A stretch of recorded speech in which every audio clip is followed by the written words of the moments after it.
సమ్మేళన సభకు రామచంద్ర ఏర్పాటు చేసినటువంటి ఈ సభకు అందరూ కూడా పేరు పేరున ధన్యవాదాలు తెలియజేసుకుంటూ, మరి ఈరోజు తాతయ్య గారు మన మధ్య లేరు.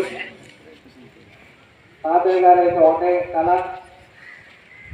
మన గ్రామాన్ని అభివృద్ధి చేయాలి అన్నదే అతని ధ్యేయము.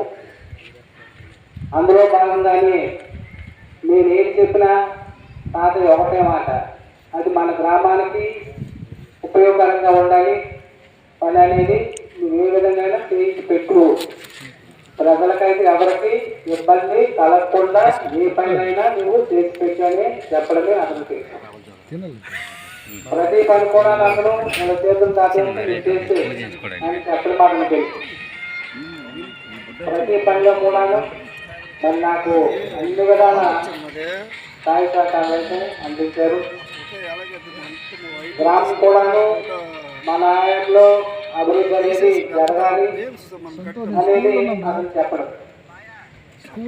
మరి అతను కోరుగా నెరవేరుతుంది అనుకోలేము. ఏంటంటే మరి టైం కాకుండానే అతను జరుగుతుంది. అతను సర్పంచ్గా కొనసాగితే ఇంకా బాగుంటుందని అనుకున్నాం. మరి దేవుడు మరి ఆ విధంగా చూడలేదు. ఇంకను ఎటువంటి పని అయినా గ్రామంలో గొడవ లేకుండా తీసుకెళ్ళనేసి అతను చాలాసార్లు మీటింగ్లో కూడా చెప్పడం జరిగింది.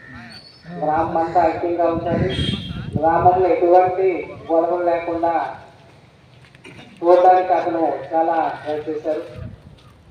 కాబట్టి అతను కోరికైతే మనందరము తీర్చాలని కోరుకుంటూ మరియు రామచంద్రకి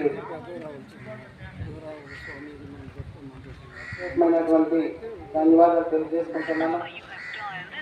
అలాగే నాన్నగారు లేనప్పుడు కూడాను మా గ్రామానికి అయితే ఏ విధంగా చేయాలని